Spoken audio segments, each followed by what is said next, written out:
Good evening. An unsurpassed, penetrating, and perfect Dharma is rarely met with, even in 100,000 million kalpas. Having it to see and listen to remember and accept, I vow to taste the truth of the Tathagata's words.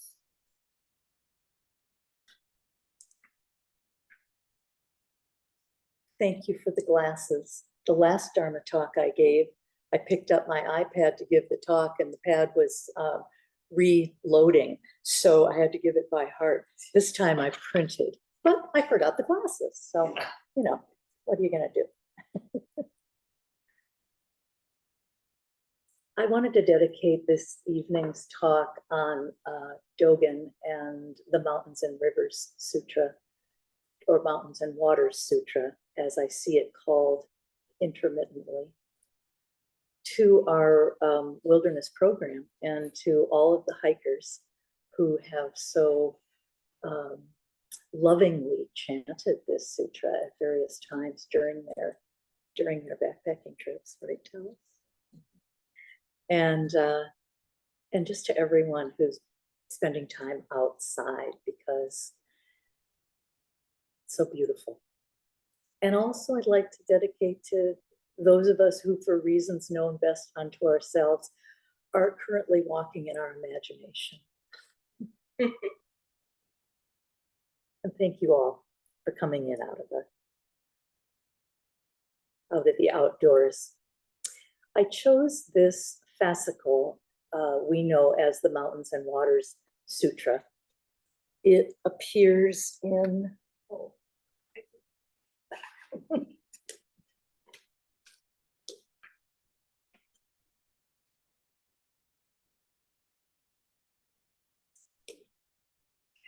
so it appears in this Treasury of the True Dharma Eye, the Shobogenzo, as translated by Kaz Tanahashi.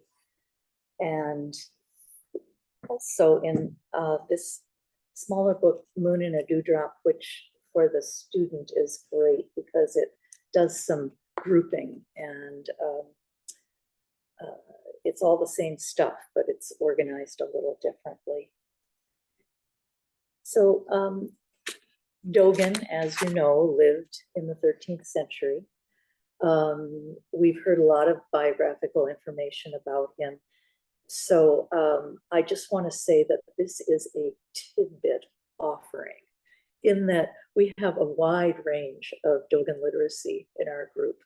We have people who have been reading with Chris for years, once a week, reading Dōgen.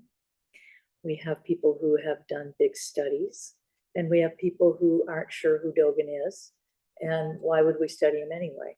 So it's for all of us.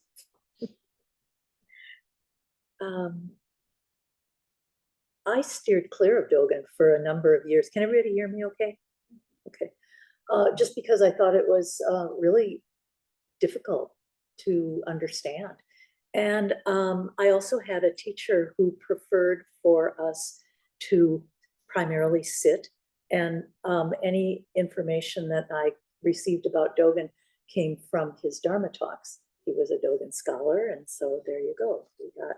We got Dōgen, but we never read Dōgen.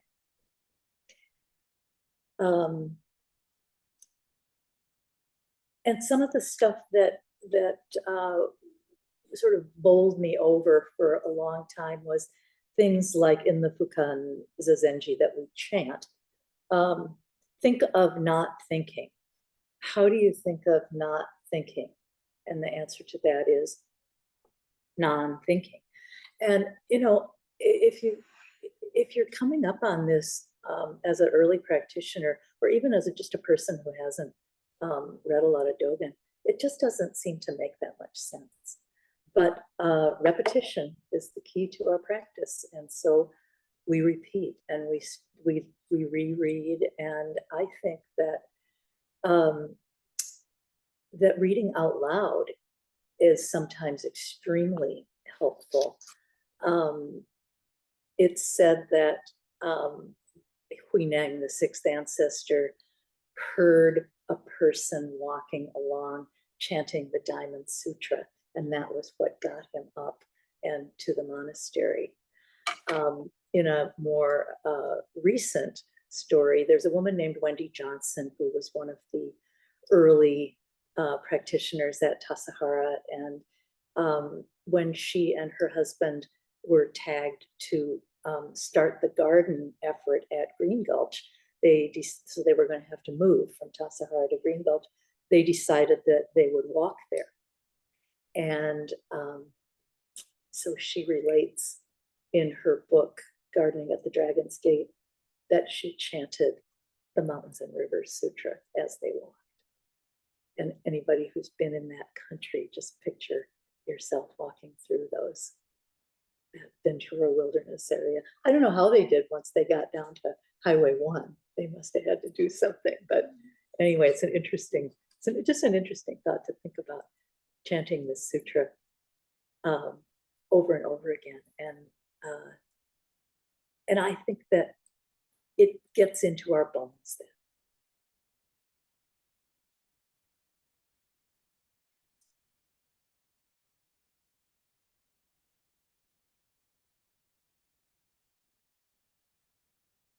So exactly, because we can't say anything that isn't somewhat misleading about our lives in an easy to grasp kind of bumper sticker fashion, Dōgen instead goes for absorption in the words and offers us to feel it through the aura of the text. We can't paraphrase Dōgen really. So please enjoy the paradox of that statement while I paraphrase Dōgen and talk about him a little bit. And by the way, sutra is used here deliberately. Normally it means the direct words of the Buddha. Dōgen wants us to receive the mountains and waters as a direct experience, an expression of the Buddha nature of mountains and waters or rivers. He wrote this fascicle, the Mountains and Rivers Sutra, evidently a week after he wrote his famous piece called Uji. So time was on his mind. Something that I learned from studying with Kathy Fisher is that often Dōgen is not writing original material. He is taking inspiration in older texts. And it's his poetic powers that make his writing so unique. So it is for Mountains and Rivers. Enlightened while walking in the mountains, Su Tung Po, a Sung dynasty poet who lived in 1036 to 1101, wrote this: "The sounds of the valley stream are his long, broad tongue. The forms of the mountain are his pure body. In the night, I heard the myriad sutras uttered. How can I relate what they mean?" So that's the poem that it is said inspired Dōgen to write this sutra. Well, might as well read a little.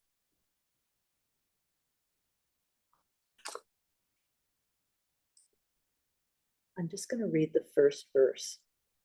"Mountains and waters right now are the actualization of the ancient Buddha way. Each abiding in its phenomenal expression realizes completeness. Because mountains and waters have been active since before the empty eon, they are alive at this moment. Because they have been the self since before form arose, they are emancipation realization."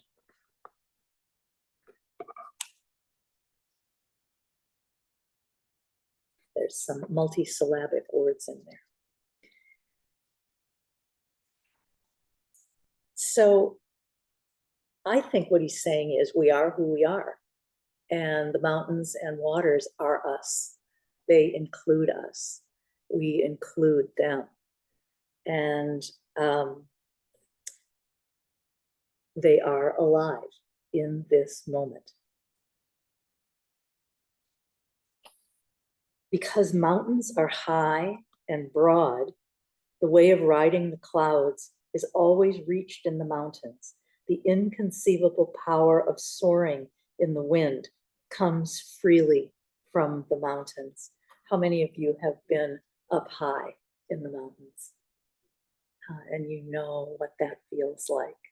I don't think I can ever forget one night of 5 days in on the trail and being in a place that I could really feel not very many people had been to before. And it was so palpable, so strong. And mountains have always been a place that has been used as a spiritual symbol.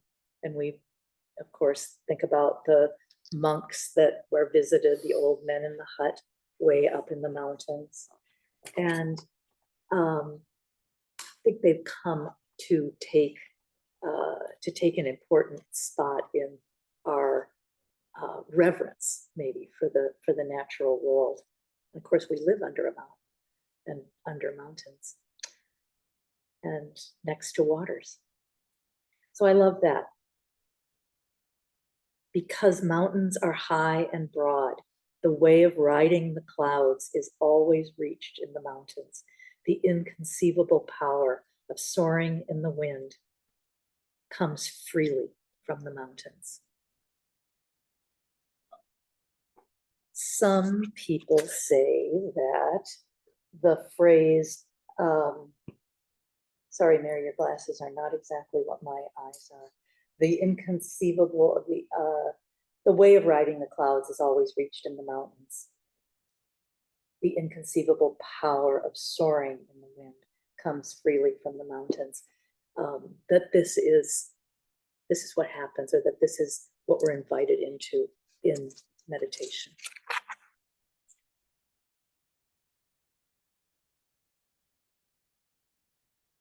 The green mountains are always walking. A stone woman gives birth to a child at night. This is not the first time we've come up with stone woman. There's another chant that we do,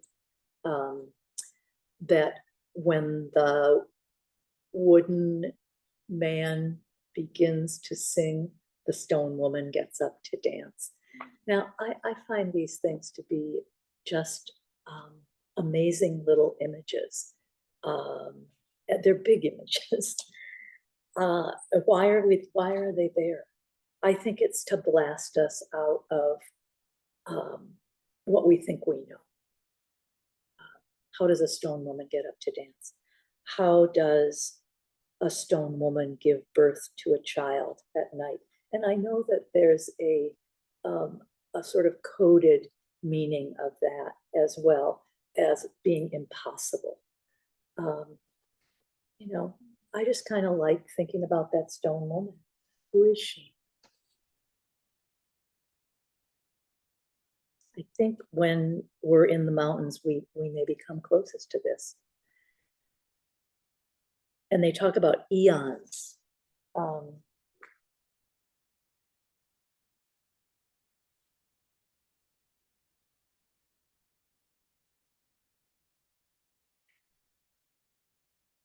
Because they have been the self since before form arose. That's one. Sorry, I missed.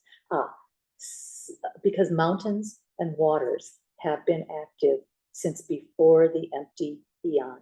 They are alive in this moment.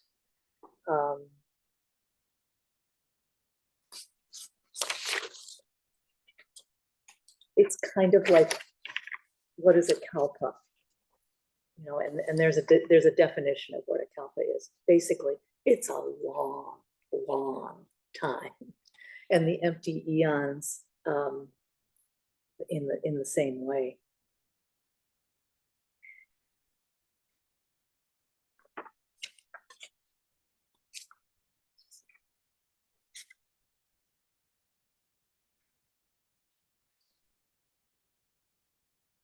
So I think that Dōgen is trying to help us pull the immense enormity of science into our spiritual essence. When the observer and the observed are the same thing. Is there a physicist in the group? Particle physics talk about this too. And I'm not one. So I'm just going to trust that that he was onto something a long time ago.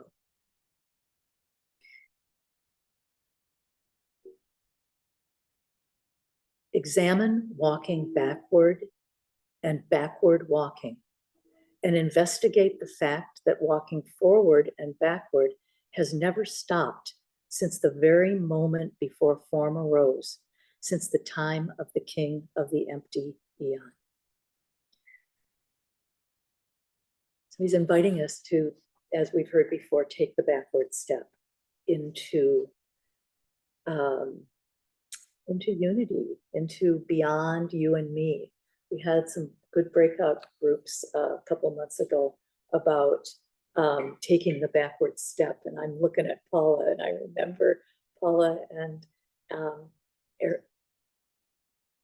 Ariane and I were talking about that together. And that reminds me of something that my husband always asks me: how come you Buddhists talk about the same stuff over and over all the time? You know, there's a lot to think about. There's a lot to remember. And I think that, once again, repetition brings us a little closer to something.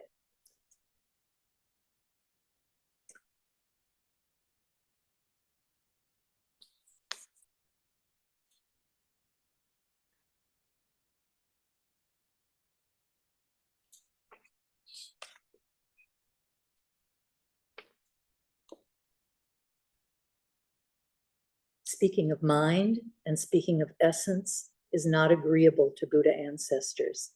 Confined words and phrases do not lead to liberation. This is about being fully engaged with your life in the present, the kind of experience that cannot be explained. You could call it radical immediacy. That's a Norman Fisher idea. But really, it's all asking us to just live, to live actively. And the study is great, but we got to jump in and live, up into the mountains, down into the waters. In other words, all that he's saying about mountains, walking, flowing, and everything having no separation and no ending and no beginning, and their ongoingness is available to us every minute, if we can fully enter it. It's an act of living.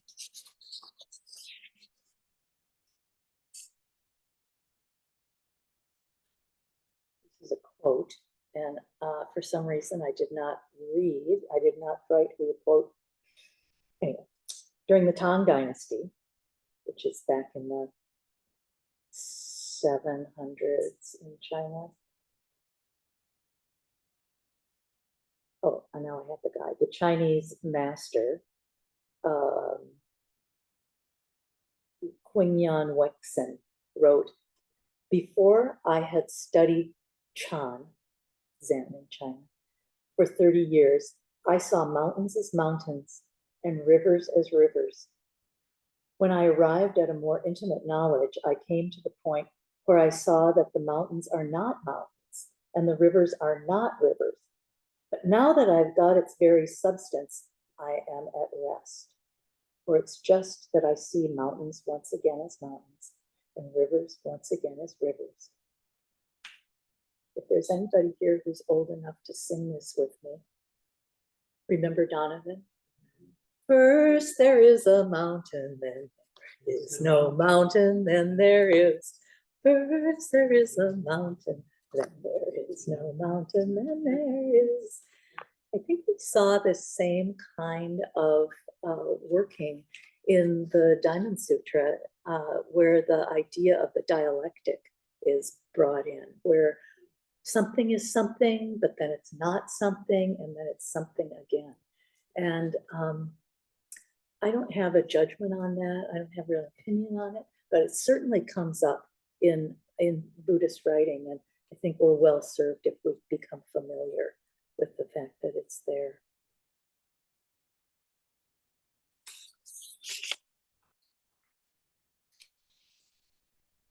There's also a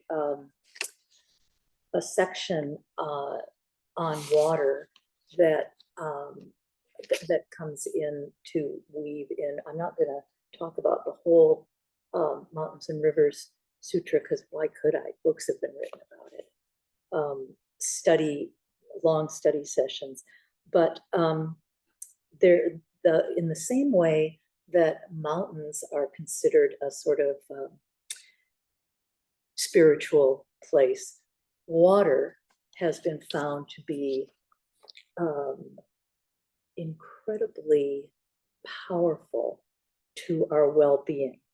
There is an expression for finding peace in water, and it's called blue mind. Has anyone heard of that? Being on or near water has a stress-relieving and creativity-boosting impact on the brain. Walter J. Nichols is the person who I found this material from. And he wrote a book called Blue Mind and describes that phenomenon as a mildly meditative state that's inspired by water and takes advantage of the neurological connections formed over millennia that are still being discovered in newer technology like EEGs and MRIs. So I love that the neurological connections formed over millennia. We're reaching way down into something. I personally really find this when I look at water. I can be in a state and decide to take Chuckanut instead of the freeway, so I can just look out at the water. So try it.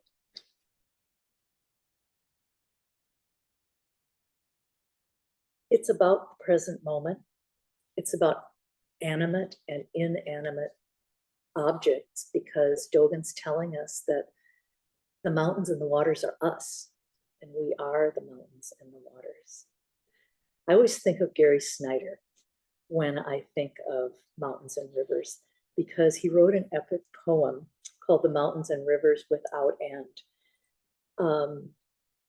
I can't possibly reproduce the essence of that epic poem, but he is an important person in my Zen history. And so I'm going to share a poem that he read the last time I saw him in person. It's called Atomic Dawn. The day I first climbed Mount St. Helens was August 13th, 1945.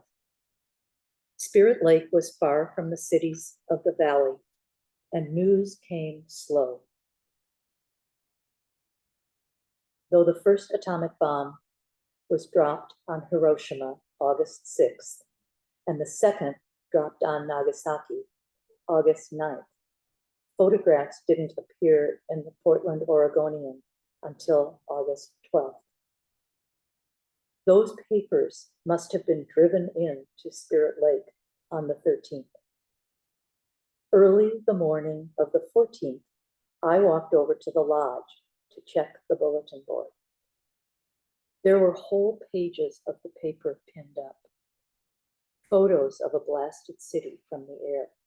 The estimate of 150,000 dead in Hiroshima alone. The American scientist quoted as saying, "Nothing will grow there again for 70 years. The mountain sun on my shoulders, the fir forest smell, and the big tree shadows. feet in thin moccasins feeling the ground, and my heart still one with the Snow Peak Mountain at my back. Horrified, blaming scientists and politicians and the government of the world, I swore a vow to myself, something like, by the purity and beauty and permanence of Mount St. Helens, I will fight against this cruel, destructive power and those who would seek to use it for all my life. Well, he did the latter. He did fight against warfare. But as we all know, Mount St. Helens was anything but permanent in its form anyway. And as he said in his most recent visit to Hiroshima, there was a thriving and rebuilding culture that was alive. So mountains move, water courses, the soil created from the minerals in mountains mix with water, and they create something like this. It, at the risk of sounding trite, it's all connected, and so are we. So the question then is, right here and right now, how do I honor life? How can I be in this present moment, honoring life? How can I take the opportunity and be here right now? How do I deal with impermanence in my life? How do I deal with this present moment? Let our practice be our guide.